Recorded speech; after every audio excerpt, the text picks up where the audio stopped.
हाँ, प्रस्ताव को जो लेकर आया था वो राहु भागा। अब पीछे पीछे कीर्तिमुख भागता गया। भागते भागते राहु जलंधर के पास पहुंचा। मेरे प्राण कैसे बचेंगे? जलंधर ने कहा यहां से जा, अगर मुझे देख लिया तो मुझे खा जाएगा, चल यहां से।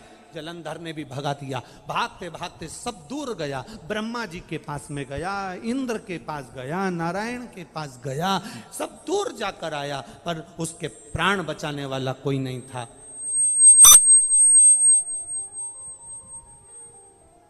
उसके प्राण बचाने वाला कोई नहीं था।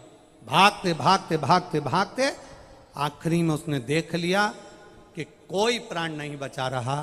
तब शंकर जी के एक शिवालय में जाकर बैठ गया। हाथ में जल का पात्र भरने के लिए पात्र भी नहीं था। हाथ की अंजलि में सरोवर के जल को भरा। हाथ की अंजलि से भी जल नीचे गिरने लगा। अपने तन का वस्त्र लेकर उसको जल में भिगोकर देव अधिदेव महादेव को चढ़ाकर उनको प्रसन्न कर रहा था। तब शिव जी प्रसन्न हो गए, क्योंकि भोला तो भोला है। मारने के लिए आतुर हुए थे। इतने में शंकर जी ने कहा, बोल राहु क्या चाहिए? राहु कहता है कीर्तिमुख से बचा लीजिए, वो मुझे खा जाएगा, प्रभु रक्षा करिए। शंकर जी ने राहु को अपने जटा में छुपा लिया। जटा में छुपाया। जब जटा में छुपाया इतनी देर में कीर्तिमुख आया। कीर्तिमुख ने कहा, भोलेनाथ राहु तुम्हारी जटा में छुपा है, उसको मुझे खाना है, बाहर निकालो। शंकर भगवान कहते हैं अब उसे मत खा, मुझे प्रकट करा था राहु को खाने के लिए, भूख लग रही है, मैं किसको खाऊं? शंकर भगवान ने कहा तू मेरा गण है, एक काम कर, भूख लग रही है तू अपने आप को खा जा। कीर्तिमुख ने अपने हाथ पांव शरीर खाना चालू कर दिया। खाते खाते कीर्तिमुख पूरे शरीर को खा गया, केवल मुख बचा। तब शंकर भगवान से कहता है मेरे मुख का क्या करूं? शिव जी कहते हैं चिंता मत कर, तू मेरा गण है, मेरे कहने को तूने माना है, मेरे कहने पर तू अपना पूरा शरीर खा गया। तेरा ये मुख काल भैरव का एक स्वरूप कीर्तिमुख के नाम से रहेगा।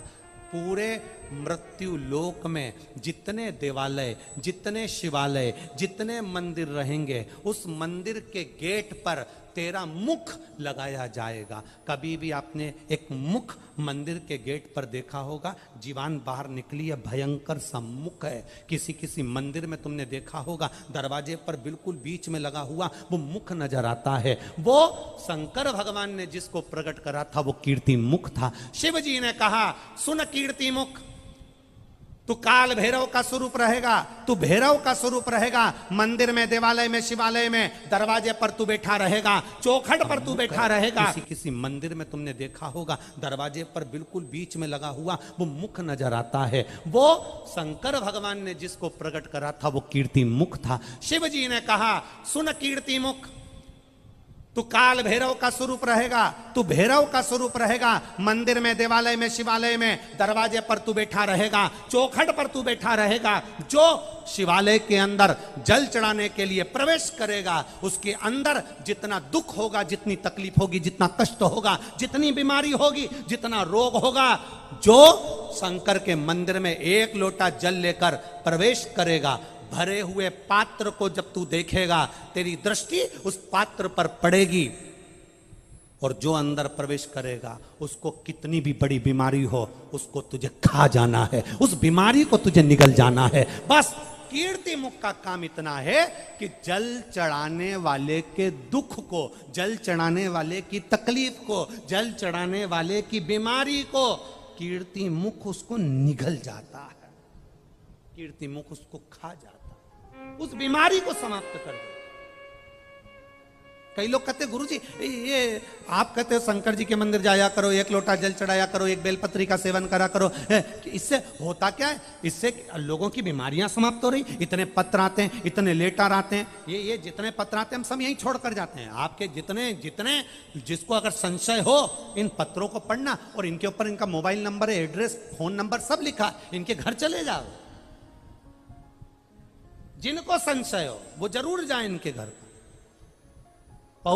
आपकी भक्ति का बल बढ़ा लो, आपके स्मरण का बल बढ़ा लो। जो मंदिर के अंदर जाए, जो एक लोटा जल चढ़ाने के लिए जाए, जो शिवालय में प्रवेश कर जाए, एक लोटा जल जो महादेव को समर्पित करने के लिए जाए, शिव कथा कहती है कीर्ति मुख, तो उस चौखट पर भैरव के रूप में विराजमान होना और उसके दुख को तू खा जाना, उसकी तकलीफ को तू निकाल लेना, उसके बीमारी को तू समाप्त कर देना।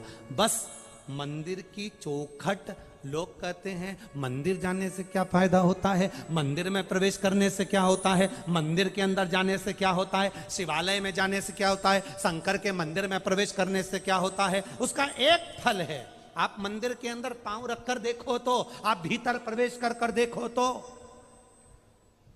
कई लोग कहेंगे हमारे पुष्कर में कथा हो रही है, हमारे पुष्कर में कथा हो रही है। कई पुष्कर के लोग भी ऐसे होंगे जो भीड़ को देखकर यहां तक पहुंच भी नहीं पाएंगे। हमारा उनसे निवेदन है, ये बार बार नहीं होने वाली है, कोई भाग्य जगे होंगे और ब्रह्मा जी को अच्छा लगा होगा तो यहां बुला लिया। कठिन, बहुत कठिन है यहां तक पहुंचना। अजमेर में बैठे हुए लोग सोचेंगे 15 किलोमीटर पर हो रही है, भीड़ बहुत हो रही है, कैसे जाएं, क्या करें।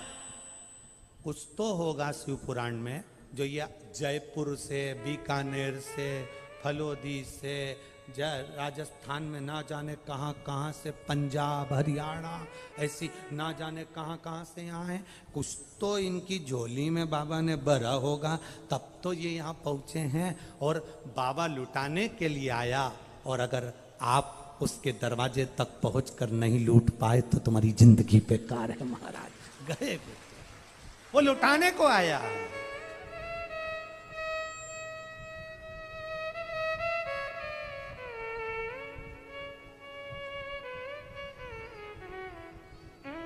वो लुटा रहा।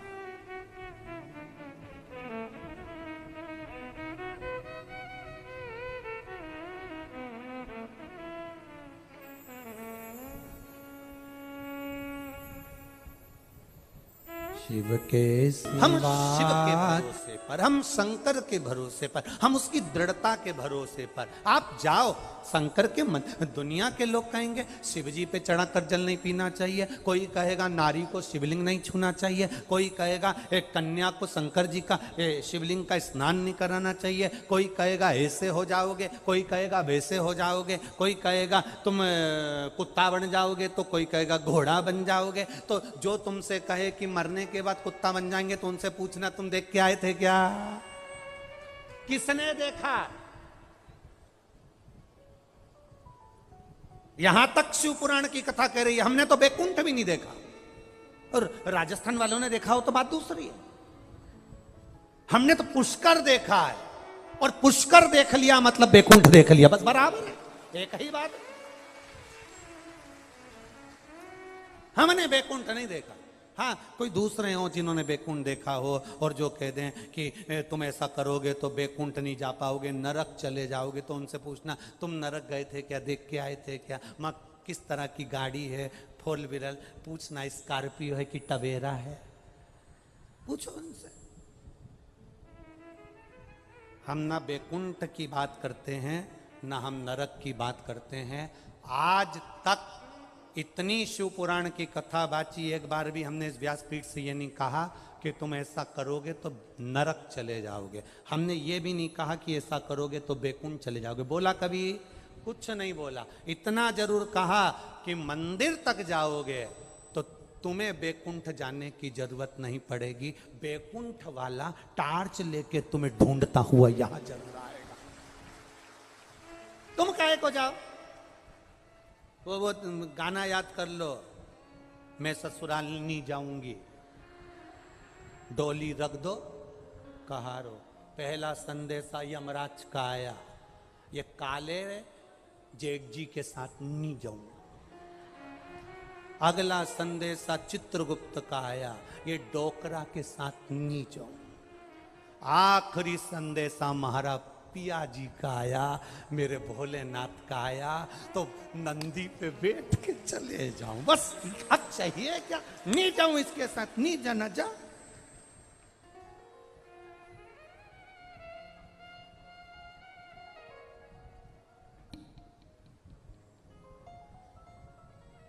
हम तो दिन रात बाबा को मनाने में, बस उसकी आराधना में।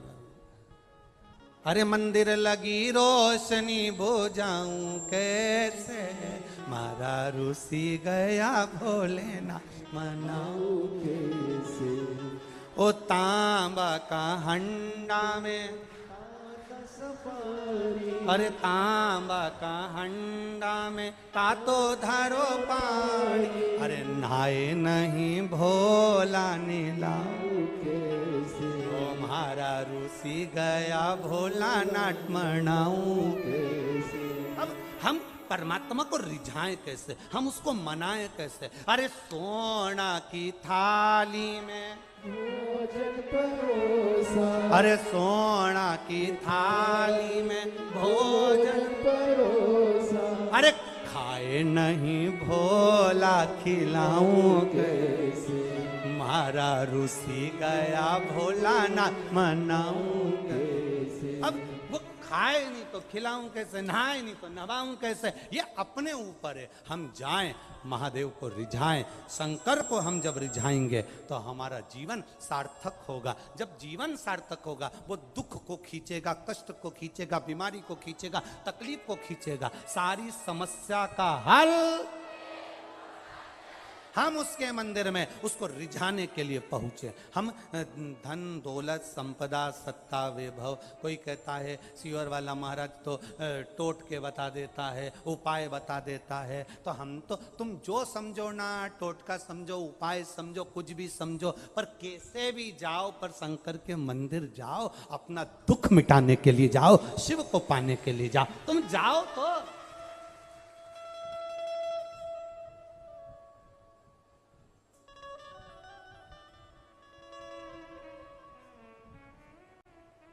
किसी के सामने जाने से, किसी से कहने से तुम्हारा दुख नहीं मिटने वाला। तुम भगवान के सामने कहोगे तो दुख मिट जाएगा, दुख मिटेगा।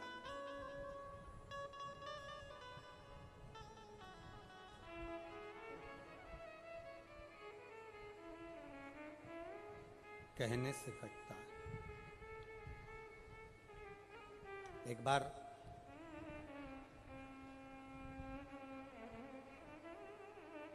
देवऋषि नारद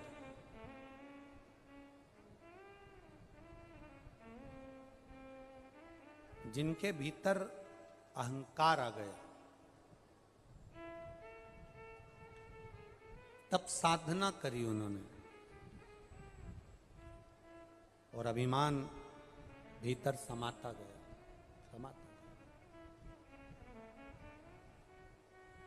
शिव जी काम को नहीं जीत पाए, मैंने काम को जीता, अहंकार आ गया।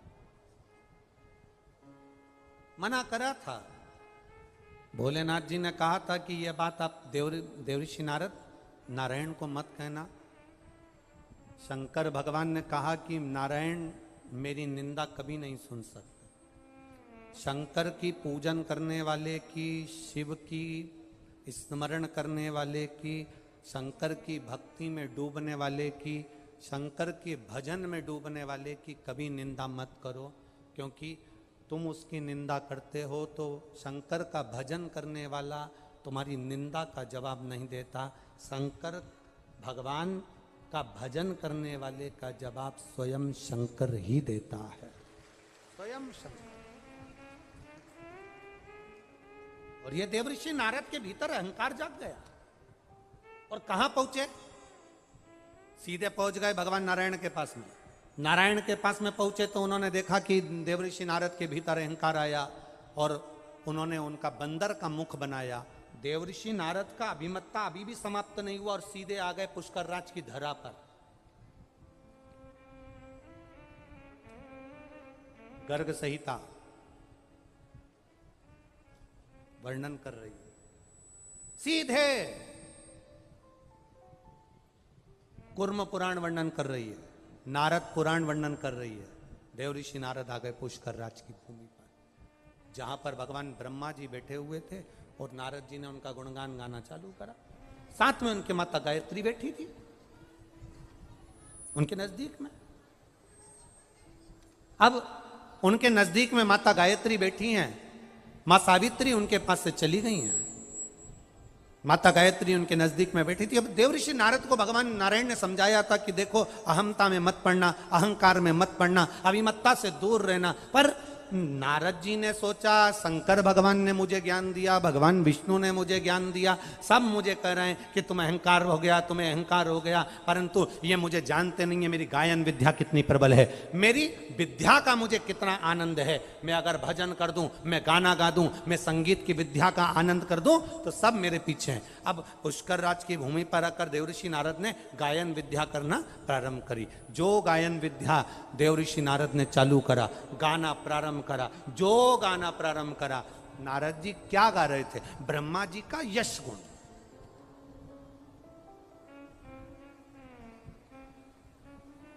आप किसी का यश गुण गाइए, वो बड़ा प्रसन्न होगा। आप कह दो हमारी बिमला जी बहुत जोरदार है जी, बिमला जी का कई कहना ऐसा काम करे, पूरा शादी का काम हमारी बिमला जी संभाल लेती, पूरा शादी का। बिमला जी तो फूल के गेंदा फूल हो गई। अब शादी में सारे घर के लोग होटल में एंजॉय कर रहे हैं और बिमला जी घर संभाल रही, क्योंकि चढ़ा दिया ऊपर। सारे घर के लोग होटल में एक से बढ़कर एक आइटम खा रहे, दही बड़ा ने, चाउमीन ने, चमक लड्डू ने, आइसक्रीम सब खा रहे, और बिमला जी फोन लगा रही, मैं सुबह से भूखी हूं, खाना भेजो। जी तुम्हारे पास खाना नहीं पहुंचा? इतने में उन्होंने अपने नौकर को भेजा, जीजी को टिफिन दे किया, ठंडा और फूल, गेंदा फूल और फूल। हमारी बिमला जी बहुत अच्छी, पूरा घर संभाल लेती है। घर में जब कार्यक्रम होता है तो हमारी बिमला जी पहले आ जाती है। हमारी बिमला जी पूरा घर देखती है, कपड़े संभालती, जेवर संभालती, और बहुएं क्या करती? डेंटिंग पेंटिंग करके एंजॉय करती। बिमला जी फूल और गेंदा का फूल, वो फूल गई बिमला जी। अब सारा कपड़ा का घड़ी बना रही बिमला जी, सामान रख रही बिमला जी, जेवर संभाल रही बिमला जी। दरवाजे पर एक भी बंदूक वाला गार्ड छोड़ने की जरूरत नहीं पड़ी, गार्ड छोड़ते तो 800 रुपए रोज देना पड़ता। अंदर बैठी, अरे बोलो तो, बिमला जी फूल। कौन सा? गेंदा का फूल संभाले। और बाद में शादी पूरी होने के बाद सबकी विदाई हुई, सबको साड़ी दी, सबको डब्बा दिया, सबको गिफ्ट आइटम दिया। बिमला जी को कौन सा ज्यादा दे दिया? फूल, गेंदा का फूल। और कर करके मर गई बेचारी बिमला जी। और आखिरी में मिला क्या? जी तुम घर में थी तब फैलारा पड़ा था, उठा लेती। जी मैं अंगूठी रख के गई थी, वो कहां गई? आखिरी में मिला क्या? अपयश। इसलिए कोई तुम्हें चने के झाड़ पे चढ़ाए, खूब प्रेम से के बिमला जी, बिमला जी, बिमला जी। बिमला जी कह देना, काय की जी, मैं तो चंडी देवी ना चढ़िए। अब ब्रह्मा जी का गुणगान देवऋषि नारद गा रहे थे, पुष्कर राज की धरा, माँ गायत्री बाजू में बैठी। अब माता गायत्री पास में बैठी और पुष्कर राज में ब्रह्मा जी का गुणगान देवऋषि नारद गाया। जो ब्रह्मा जी का गुणगान गाया तो स्वयं कुबेर जी महाराज, स्वयं कुबेर चढ़कर सुंदर आनंद से पहुंच गए पुष्कर राज की धरा पर। अब जो पुष्कर राज की धरा पर कुबेर पहुंचे, नारद जी तो गुणगान गाने में लगे थे, ब्रह्मा जी का खूब जोर शोर से। इतने में नारद जी ने जो कुबेर को देखा और देखते से ही कहा कि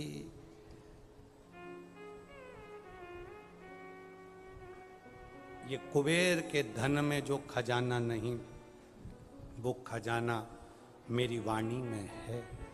इतने में गायत्री मैया के पास में बैठे होने पर उन्होंने भगवान ब्रह्मा जी से कहा, मैं वेद माता हूं, पुष्कर राज की धरा पर गाय के मुख से ब्राह्मणों ने गाय को खड़ा कर कर वेद की ध्वनि कर कर मुझे प्रकट करा है, मैं गायत्री हूं। अगर मेरे नजदीक में अगर कोई बैठा है और उसको भी अभिमान आ जाए तो ये श्रेष्ठता नहीं है। देवऋषि नारद को अभिमान आया है, ब्रह्मा जी आप कुछ बोलोगे नहीं? आए हुए अतिथि का आदर करना चाहिए, सम्मान करना चाहिए। कुबेर आया तो उसका आदर करना चाहिए, कुबेर आया तो उसका सत्कार करना चाहिए। पर यहां तो नारद जी उसका उपहास उड़ा रहे हैं। अगर कोई आया है, आतिथ्य भाव में आया है, आदर करिए, सम्मान करिए, आप उसका आदर करो। पर कुबेर की हंसी उड़ाई है देवऋषि नारद ने, अपनी विद्वत्ता का बखान करा है देवऋषि नारद ने। ब्रह्मा जी ने नारद जी को बुलाया, पुत्र तुम्हारे गायन में कमी है, पुत्र तुम्हारे गायन में कमी है, तुम में संगीत की विद्या का फल नहीं है, जाओ कहीं से सीख कर आओ। इतने में देवऋषि नारद ने कड़क होकर कह दिया, मुझ में गायन विद्या नहीं, मैं कहां सीखने जाऊं। इतने में गायत्री मैया ने उसी समय पर कह दिया, किसी उल्लू से जाकर सीख लो। गायत्री माता बोली, उल्लू से जाकर सीखो। गायत्री मैया ने गलत नहीं कहा था। गायत्री मैया ने तो मार्ग बताया था कि उल्लू के पास जाकर सीख लो। पर देवऋषि नारद को बुरा लग गया कि माता गायत्री मुझसे कह रही है कि मैं उल्लू के पास जाकर गायन विद्या सीखूं। इतने में देवऋषि नारद की आंख से आंसू बहने लगा कि मेरा अपमान माता गायत्री ने कर दिया।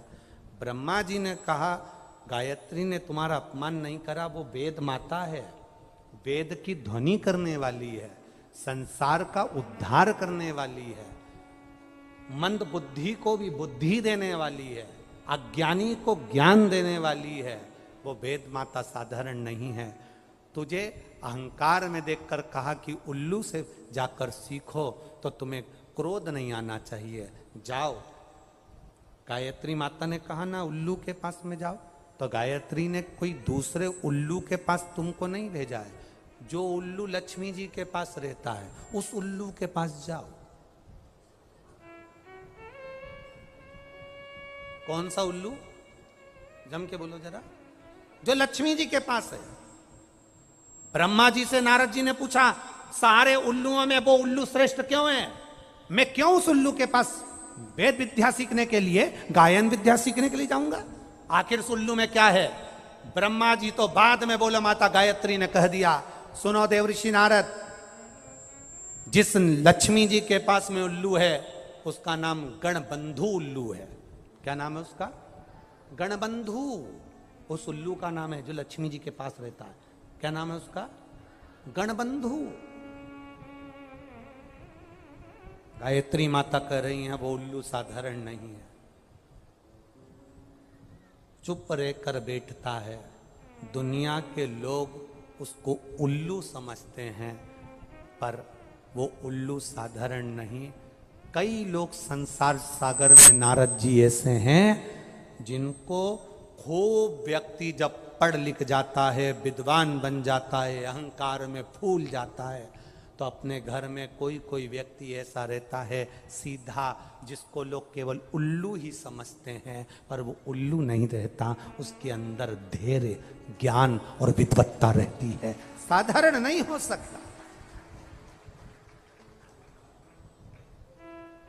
इसमें अकल नहीं है। हमारे यहाँ सहज भाषा में कह देते हैं, जो पढ़े लिखे लोग होते हैं कई ज्यादा बहुत विद्वत्ता में फूल जाते हैं, अहंकार में फूल जाते हैं, और कह देते हैं ये तो बहुत पगला है, अकल। एक पत्र आया देखो, उसमें हमारे लिए भी लिखा है,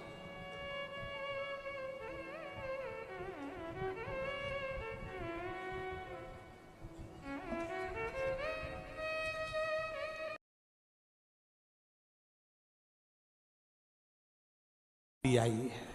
उसको कोई विशेष टेंशन वाला विषय नहीं हो, सच में।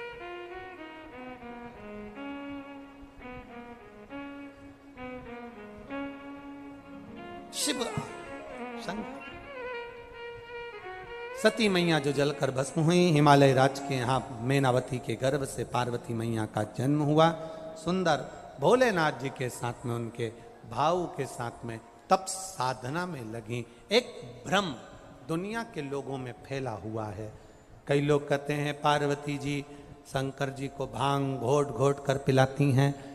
कोई भजन गाता है कि शिव जी तो गांजा पीते हैं, कोई भजन गाता है शंकर जी भांग पीते हैं। ये सब गलत फहमी है।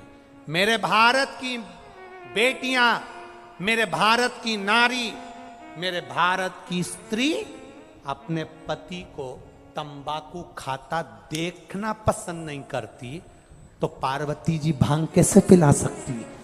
जरा विचार करिए। मेरे भारत की नारी, मेरे भारत की बेटी, मेरे भारत की स्त्री अपने पति को तंबाकू खाता देखकर अच्छा नहीं लगता। ऐसी कौन सी नारी है जो अपने पति को तंबाकू मल कर देती होगी, लो खा लो। जब भारत की नारी अपने पति को तंबाकू खाता देखकर अच्छा नहीं लगता, तो मेरे महादेव को भी पार्वती जी कभी भांग नहीं पिला सकती, कभी गांजा नहीं पिला सकती, कभी गलत शौक शंकर को नहीं दे सकती, क्योंकि वो मेरी माँ पार्वती है। ये तो दुनिया की भ्रांति भ्रम है, गलत फैलाते हैं लोग बात। सावन के महीने में शंकर जी का नाम बदनाम कर दिया, भोला भांग पियो। शंकर जी को भांग इतनी अच्छी नहीं लगी जितनी इसको अच्छी लगी, इसलिए तो नशे में चूर भोला भांग।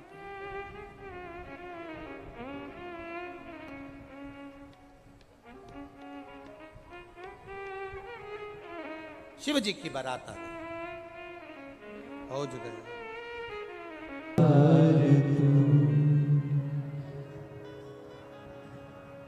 एक मिनट की भी भक्ति, एक कदम भी हम देवादिदेव महादेव के सम्मुख से अगर निकल कर भी चले जाते हैं, शंकर भगवान की शरणागति को पाते हुए हम अगर उसके चरणों के सामने से निकल कर चले गए, उसके सम्मुख से निकल कर चले गए, तो भी शिव कथा कहती है वो करुणा कर देता है।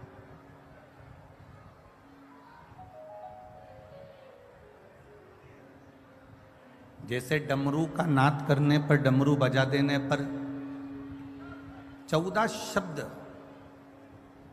14 अक्षर, एक डमरू का नाद कर देने पर, डमरू बजा देने पर 14 अक्षर, 14 शब्द उस डमरू के एक बार बजने पर प्रकट हो जाते। उसी तरह जैसे एक बार डमरू के बजा देने पर 14 अक्षर प्रकट हो जाते हैं, और वो 14 अक्षर साधारण नहीं, इस सृष्टि का संतुलन बनाने वाले होते हैं। उसी तरह शिव महापुराण की कथा जब कहीं पर होती है, शंकर भगवान की कथा यदि कहीं हो रही होती है, शंकर भगवान की कथा कहीं चल रही होती है, तो आपका ये अनुभव होना चाहिए कि ये शंकर भगवान के डमरू की नाद है, जिससे हमारे भीतर के विकार समाप्त हो रहे हैं और हमारा जीवन सार्थक हो रहा है और हमारे जीवन का कल्याण हो रहा है।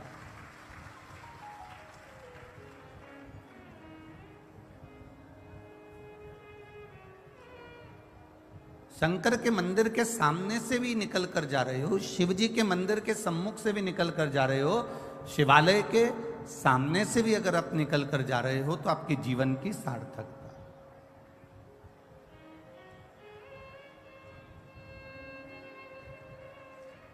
हमने देवादिदेव महादेव को देखा कि नहीं देखा, हमने भगवान शंकर को देखा कि नहीं देखा, यह हमें नहीं मालूम।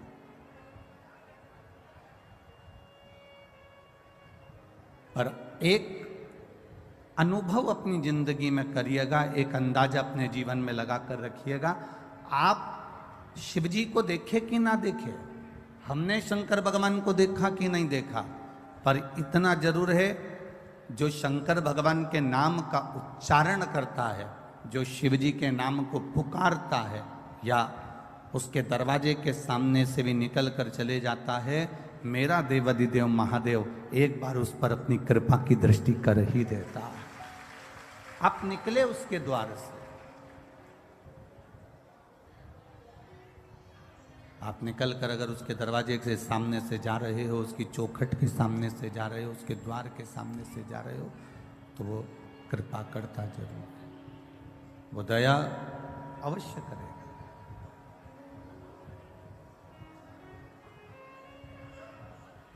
एक साधारण सा स्मरण है,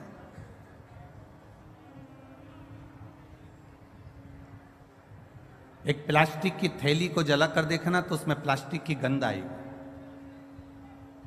जो प्लास्टिक की गंध नहीं जानता वो भी अंदर कमरे में बैठा बैठा कह देगा कुछ तार जल रहा है।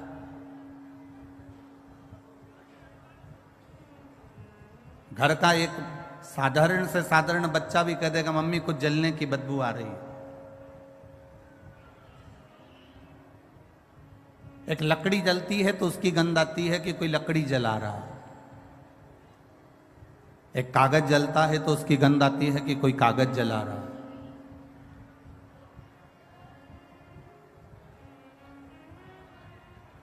एक वृक्ष की पत्तियां जलती है तो उसकी गंध आती है कि वृक्ष की पत्तियां जल रही। वृक्ष की पत्ती अपनी गंध दुनिया को दे देती है, लकड़ी अपनी गंध दुनिया को दे देती है, प्लास्टिक अपनी गंध दुनिया को दे देता है।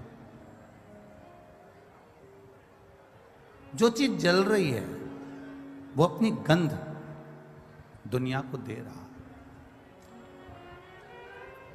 जैसे प्लास्टिक जलने पर वो अपनी गंध दुनिया को दे देता है, लकड़ी जलने पर वो अपनी गंध दुनिया को दे देता है, पत्ते जलने पर वो अपनी गंध दुनिया को दे देता है, उसी तरह एक शंकर का जो उपासक होता है, शिव भक्ति करने वाला होता है, शंकर का गुणगान करने वाला होता है, शिव मंदिर में जाने वाला होता है, शंकर की भक्ति में डूबने वाला होता है, शंकर के चौखट के सामने से जो निकलने वाला होता है, वो भी चलते चलते अपनी गंध संपूर्ण विश्व में फैला जाता है और उससे ये शिव भक्ति की गंध उसके भीतर से आने लगती है।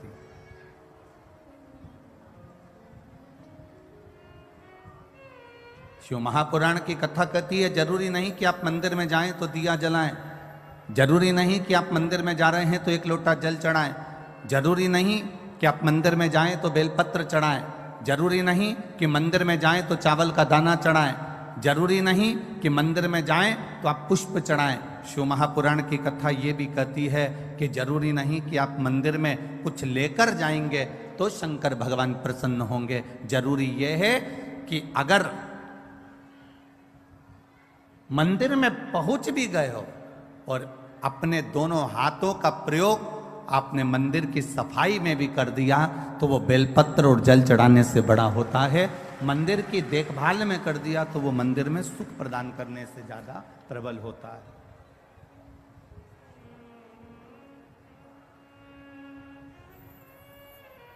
आप गए उसके दरवाजे पर, आप उसके चौखट पर गए, नहीं है आपके पास में एक लोटा जल, नहीं है आपके पास में एक बेलपत्र, नहीं है आपके पास में कोई सामग्री चढ़ाने की, तो भी आप देवादिदेव महादेव के मंदिर में अगर आपने केवल सफाई ही कर दी है उसमें भी सुख का अनुभव है महाराज।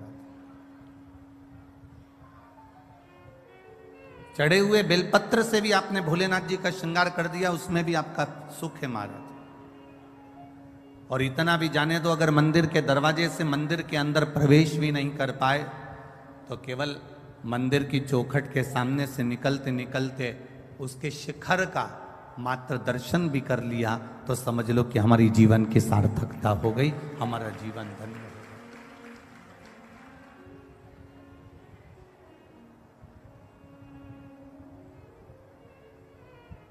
हमने उसको पा लिया। क्या है ये 24,000 श्लोक की जो शिव महापुराण की कथा है, इसमें क्या भरा पड़ा है ये तो आज तक किसी को भी नहीं मालूम पड़ा। वैज्ञानिक कहते हैं कि ये 24,000 श्लोक की शिव महापुराण में विज्ञान भरा पड़ा हुआ है। साइंस कहता है कि 24,000 श्लोक की शिव महापुराण में हमारा पूरा साइंस भरा पड़ा है। पतंजलि कहते हैं कि शिव महापुराण की कथा में पूरा की पूरी औषधि भरी पड़ी है। भक्त कहते हैं शिव महापुराण की कथा में केवल भक्ति भरी पड़ी है। स्त्रियां कहती हैं शिव महापुराण की कथा में हमारा अखंड सौभाग्य भरा पड़ा है। कन्या कहती हैं इस शिव महापुराण की कथा में हमारा सुंदर वर भरा पड़ा है। वर कहते हैं इस शिव महापुराण की कथा में हमारी इच्छा, हमारी भक्ति, हमारा स्नेह भरा पड़ा है। बैरागी कहते हैं इसमें वैराग्य है। त्यागी कहते हैं इसमें त्याग है। संत कहते हैं इसमें विरक्ति है। तपस्वी कहते हैं इसमें तप है। और शिव महापुराण स्वयं अपने आप में कहती है जो दिल से सुन लेता है महादेव उसकी गोदी को भरकर 3 महीने में उसका भंडार आनंद में दे देते हैं। आए आप अपनी मर्जी से, पर आपको बुलाने वाला कोई दूसरा नहीं है। अगर मैनपुरी की इस पावन प्रांगण में बनखंडेश्वर महादेव के मंदिर के प्रांगण में बैठकर अगर आप कथा का रसतत्व का श्रवण कर रहे हो, चौहान परिवार इस कथा का मुख्य यजमान पद ग्रहण कर कर अगर कथा करवा रहा है, तो ये आपकी एक सुखता, एक आनंदता। बैठो कथा में और ये मत सोचना कि शिव महापुराण की कथा में जाकर बैठे हो। तुम तो ये विचार करना कि हम देवाधिदेव महादेव के पास में बैठकर अपने दिल की बात भगवान शिव जी से कहने के लिए बैठे। हम अपने मन की बात भगवान शंकर को बताने के लिए बैठे। और जब हम उससे कहेंगे तो वो सुनेगा, सुनता है।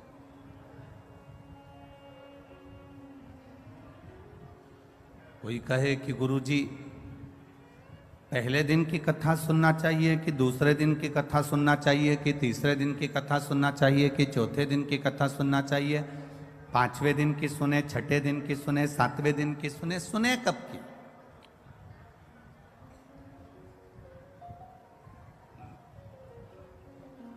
सात दिन की शिवपुराण है। 7 कोस का गोवर्धन पर्वत है।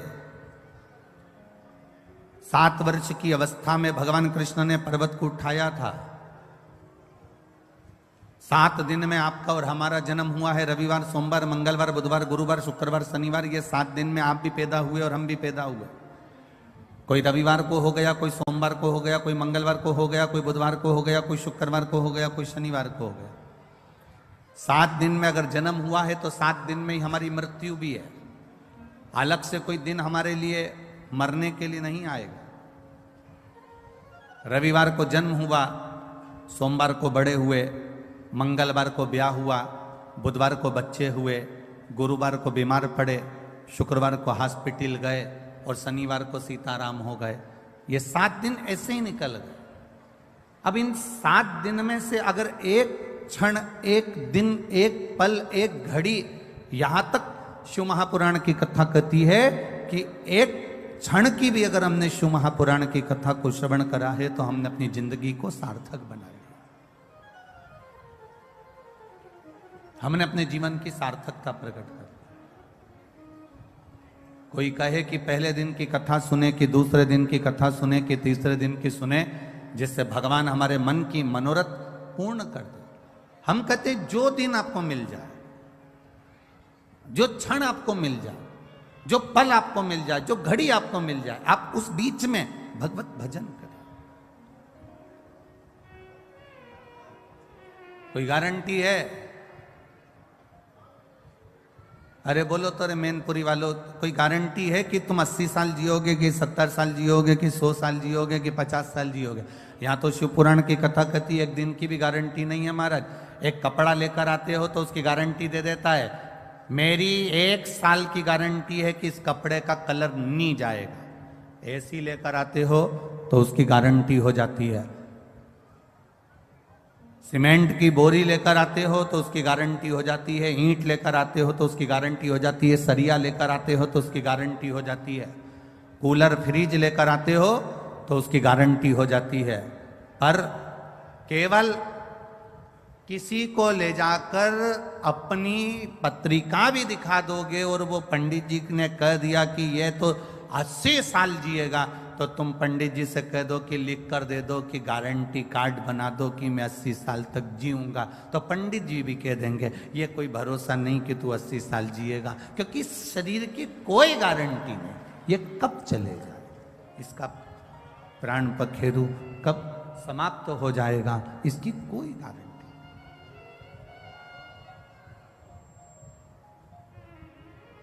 कब प्राण छूट जाएंगे, कब चले जाएगा, इसकी किसको गारंटी। पहला दिन मिले तो भी भजन करिए, दूसरा दिन मिले तो भी भजन करिए, तीसरा दिन मिले तो भी भजन करिए, चौथा दिन मिले तो भी भजन करो, पांचवा दिन मिल जाए तो भी भजन करो, छठा दिन मिल जाए तो भी करो। जो समय हमें मिल रहा है, जो पल हमें मिल रहा है, जो समय हमको प्राप्त हो रहा है, उसमें भगवान का भजन करिए।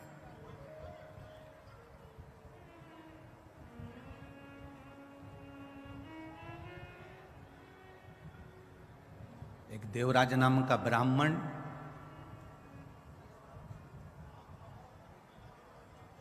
जिसने कभी शंकर भगवान के मंदिर का द्वार नहीं देखा, कभी नहीं गया,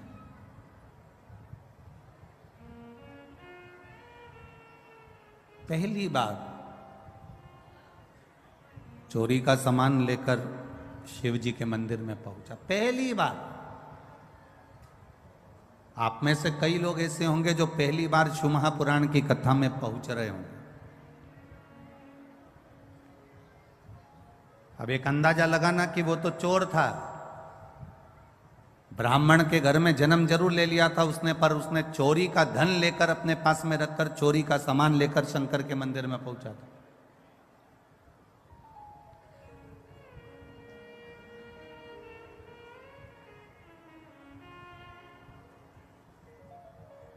आप में से कई लोग ऐसे हैं जो पहली बार शंकर जी के मंदिर में आ गए होंगे, पहली बार शिव महापुराण की कथा में गए होंगे। कई लोग पहली बार शंकर की कथा को सुनने के लिए इस पंडाल में बैठे होंगे, कई लोग।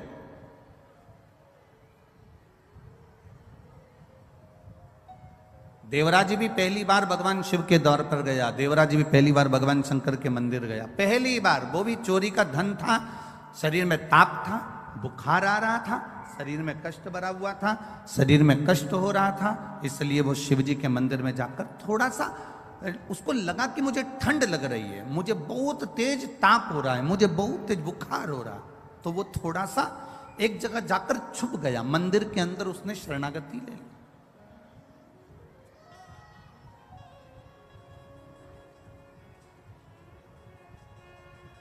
कैसे भी गया, पर गया तो शिव के मंदिर में,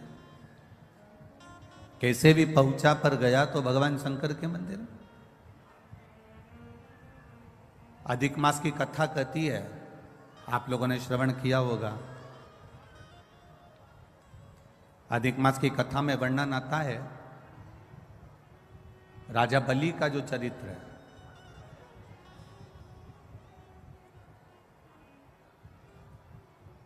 ये राजा जो बलि था, जिसके दरवाजे पर भगवान वामन भगवान भिक्षा मांगने के लिए गए, इसका चरित्र अधिक मास की कथा में स्कंद पुराण में भी आता है, विष्णु पुराण में भी आता है, वराह पुराण में भी आता है, वामन पुराण में भी आता है, कूर्म पुराण में भी आता है, मत्स्य पुराण में भी इसका वर्णन आता है। कौन था ये राजा बलि? क्यों इतना बड़ा दानवीर बन गया? क्यों भगवान को इसके दरवाजे पर भिक्षा मांगने जाना पड़ा?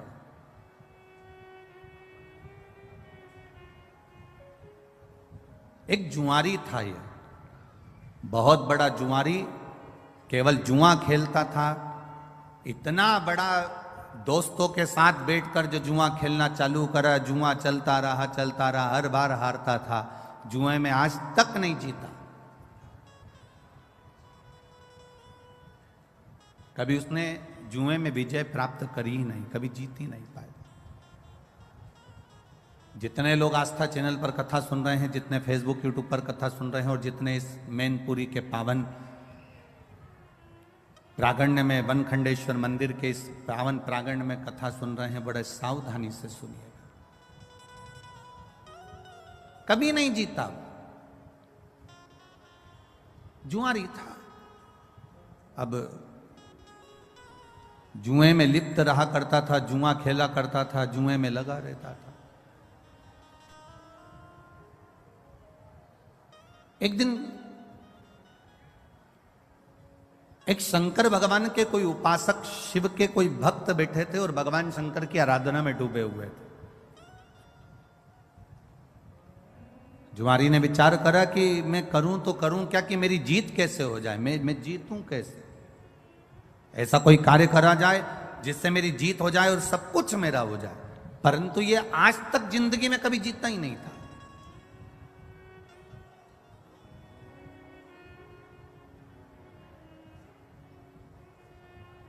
कभी कभी भगवान की ऐसी कृपा हो जाती है, प्रभु की ऐसी दया हो जाती है कि अगर किसी सेठ जी के यहाँ कोई द्वारपाल काम कर रहा है, कोई एक साधारण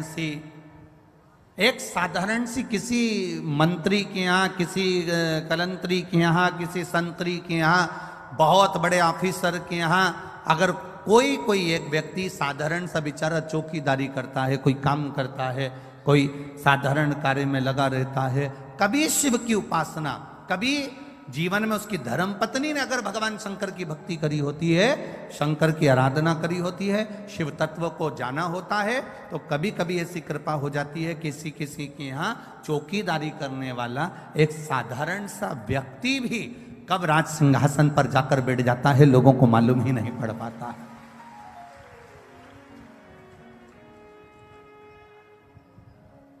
एक साधारण सा काम करने वाला व्यक्ति भी कब सिंहासन पर जाकर बैठ जाएगा, किसी को नहीं मालूम। ये उस शिव की कृपा होती है, ये देवाधिदेव महादेव की करुणा है, ये उनकी दया है, ये उनकी उदारता। अब जुआरी ने विचार करा कि मेरे पास में मैं बार बार हारता हूं। आज तक जुआरी जीता ही नहीं था, आज तक नहीं जीता।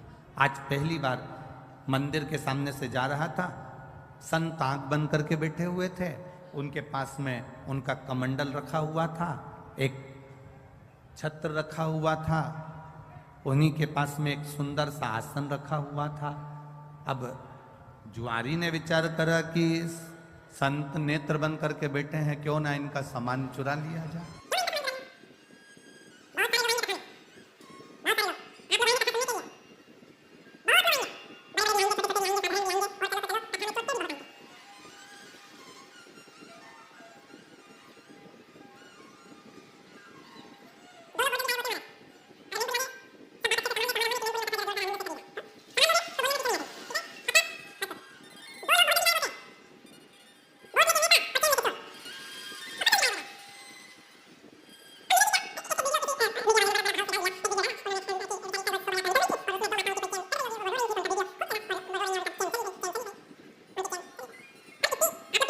बार आप कथा में जाते हो, हमने हर बार टीवी पर कथा में कहा, बोला कि नहीं बोला, ईमानदारी से बोलो रिजी जी, क्या बोला था?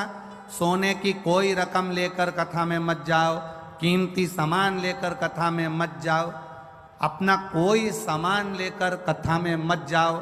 केवल अगर लेकर जाना तो 2 पानी की बोतल लेकर जाओ, और अपने बैठने के लिए अपने को कोई दवाई वगैरह, वैसे तो शिव महापुराण में किसी चीज की जरूरत नहीं पड़ेगी, ये विश्वास रखिए देवाधिदेव महादेव से। पानी की 2 बोतल साथ में लेकर जाओ, और बन सके तुम्हारे घर में अगर रोटी थोड़ी 2-4 ज्यादा बना लो, तो तुम जहां बैठकर कथा सुनती हो, अपनी पड़ोसन के लिए, कोई बाहर से कथा सुनने के लिए आया है, उसके लिए 4 रोटी अचार ऐसा बांध कर लेकर आओ और उसका मुंह झूठा करा कर जाओ। इतना जरूर हम शिव पुराण में कर।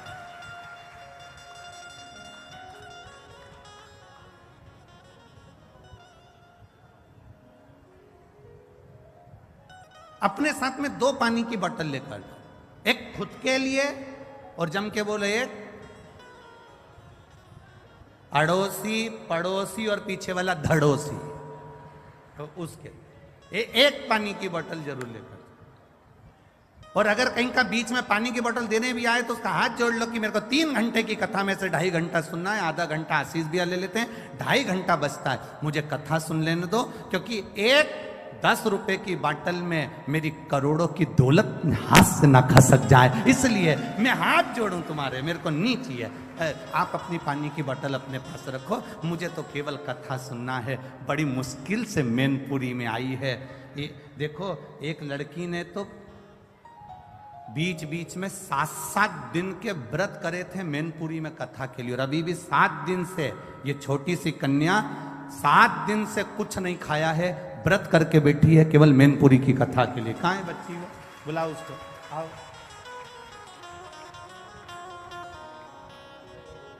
सात दिन से इस कन्या ने कुछ नहीं खाया, केवल व्रत कर रही है कि शिव महापुराण की कथा हो जाए और शंकर जी की कथा एक बार प्रारंभ हो जाए। एक बार जोरदार ताली बजाओ इस बच्ची के।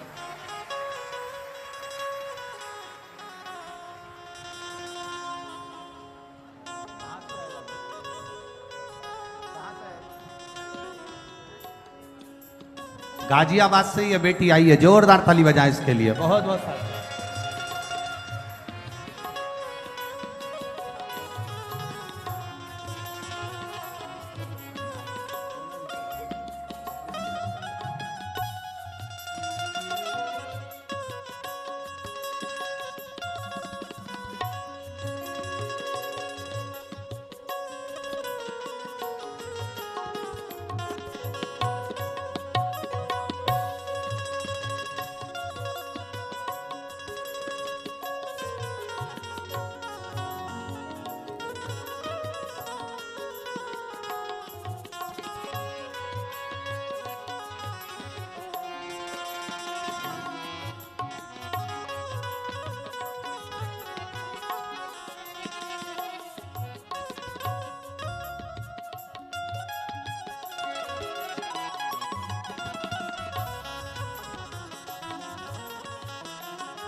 एक बार बच्ची के लिए जोरदार ताली बजाएं जो गाजियाबाद से आई है।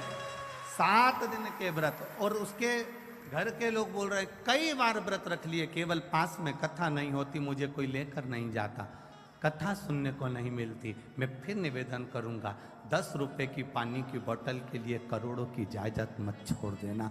इसको सुनकर अपनी झोली को इतना भर लेना कि दूसरी बार मेरा महादेव आए तो आप खुद जजमान बनकर कथा करवाओ। ये बाबा से कर। जुआरी था,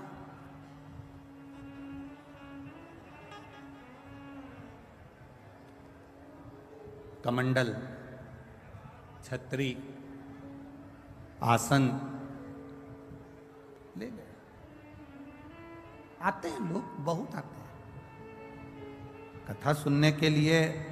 अगर संत आएंगे, साधु आएंगे कथा सुनने के लिए, कोई भक्त आएगा तो कथा सुनने के लिए चोर भी आएगा। आपका ध्यान भगवान में रहता है, चोर का ध्यान तुम्हारे गले के मंगलसूत्र और चेन और मोबाइल और पर्स पर रहता है। पर एक बात अपनी जिंदगी में उतार कर रखना इस व्यासपीठ से, चोर ने ना जाने कितनों की चेन काटी होगी, बोलो सही बात है कि गलत बात। एक चेन 70,000, 80,000, 1 लाख, 1.5 लाख की होगी। ऐसी उसने ना जाने कितनों की चेन काटी होगी, तो भी आज तक चोर करोड़पति नहीं बन पाया। जिसकी चेन चली गई, भोलेनाथ ने 6 महीने में उसके गले में दूसरी और बढ़ाकर चेन पहना दी। जिसकी गई उसने बाबा ने फिर दे दी, उसने फिर मेहनत करी, फिर काम करा और फिर अपना कर्म कर कर उसने चेन बनवा ली और गले में पहन ली। पर चोटा अभी तक भी चोटा की चोटा ही रिया, वो चोटा आज तक ठीक नहीं।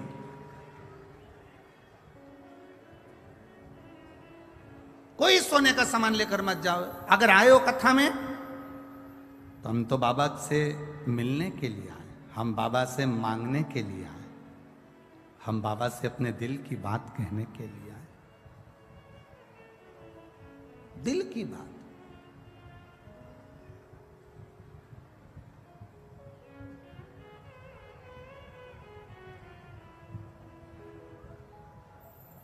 कितना कितना चलता है कि साहब वो हमने पहले सुना है, स्मरण में तो नहीं है, कि लाल कलर का परमिट बनवा लो तो ये मिलता है, पीले कलर का परमिट जानते हो, पीले कलर का एक कार्ड बनवा लो तो उससे ये मिल जाता है, लाल कलर का बनवा लो तो ये मिलता है, गुलाबी कलर का परमिट बनवा लो तो ये मिलता है, शक्कर मिल जाती है, चावल मिल जाता है, बीमारी का पैसा मिल जाता है, ये मिल जाता है, वो मिल जाता है। एक परमिट पीला कलर का बनवाया तो ये मिल जाएगा, गुलाबी कलर का बनवाया तो ये मिल जाएगा, लाल कलर का बनवाया तो ये मिल जाएगा। शिव महापुराण की कथा कहती है एक परमिट तुम्हारे शंकर की भक्ति का भी बनवा लो, क्योंकि वो अंत समय तक चलता है, जब तक तुम्हारी श्वास चलती है, अंत समय तक वो देता है। एक जुआरी गया और एक संत का, एक ब्राह्मण का आसन कमंडल छतरी लेकर आ गया, और उसने वो लेकर आया और अपने दोस्तों से कहा कि चलो जुआ खेलते हैं। जुआरी ने, दोस्तों ने कहा तेरे पास लगाने के लिए क्या है? उसने कहा मेरे पास छतरी है, उसने कहा मेरे पास कमंडल है, उसने कहा मेरे पास में ये आसन है। दोस्तों ने कहा फिर ले आया थोड़ा बहुत सामान, चल बिठाओ, जिंदगी में आज तक जीता तो है ही नहीं, हारेगा। सब बैठ गए, जुआ चालू हुआ। दोस्तों ने अपनी अपनी जिंदगी की पूरी कमाई उस छाता कमंडल आसन में लगा दी, और आज ऐसा योग बन गया कि जुआरी जीत गया, और जुआरी जीत गया, खूब पैसे वाला बन गया, पैसे वाला बन गया।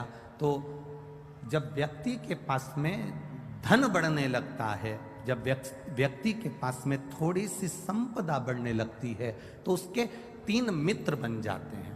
पहला ताली, प्रशंसा करने वाले, दूसरे नंबर का थाली, होटल में खिलाने वाले, तीसरे नंबर का प्याली, मदिरा पिलाने वाले। ये उसके 3 मित्र बन जाते हैं, इसके बन गए।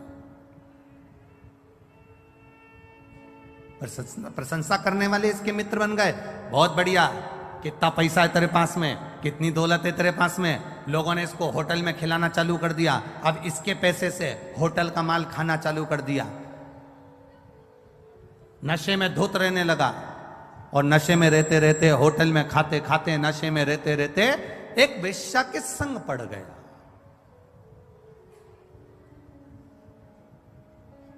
और एक वेश्या के संग जब पड़ा, वेश्या ने इसके धन को पूरा जीम लिया, वेश्या ने पूरे धन को उसका ले लिया। अब वेश्या ने एक दिन उससे कहा, कल तुम आना तो मेरे लिए गजरा, बेणी और बीड़ा, पान खाने का तांबुल लेकर आना। जुआरी ने कहा ठीक है, कल मैं आऊंगा तो लेकर आऊंगा। अब जुआरी इतना नशे में हो गया, इतना नशे में हो गया, इतना नशे में हो गया कि गजरा, बेणी, पान, बीड़ा उसके हाथ में था, और चलते चलते नशे में गिर गया। गिरा तो सब जमीन पे गिर गया, मिट्टी में हो गया। मिट्टी में हुआ तो इसको थोड़ा सा होश आया। होश आया, इसने सोचा कि मैं वेश्या के घर जा रहा था, सारा की सारा मेरा गजरा, बेणी और ये बीड़ा, ये पान सब खराब हो गया, तांबुल। सामने शंकर जी का मंदिर था, इसको आया क्रोध और गुस्से में उठा, इसकी नियत लग गई होगी। ये बैठा है ना शंकर जी के मंदिर में, जो शंकर, ये शिवलिंग जो रखा है ना, इस शंकर की नियत मेरे गजरे में पड़ गई, मेरी बेणी में पड़ गई, मेरे बीड़े में पड़ गई, पान में पड़ गई। इसने मिट्टी का, कीचड़ का गजरा उठाया, कीचड़ का, मिट्टी का बेणी उठाई, मिट्टी का गजरा, मिट्टी की बेणी और मिट्टी में सना हुआ पान, बीड़ा उठाया, और लड़खड़ाता हुआ नशे में शंकर के मंदिर में पहुंच गया। शिवलिंग के सामने खड़ा होकर और सब उठाकर शंकर भगवान के शिवलिंग पर फेंक दिया। ले तू खा ले।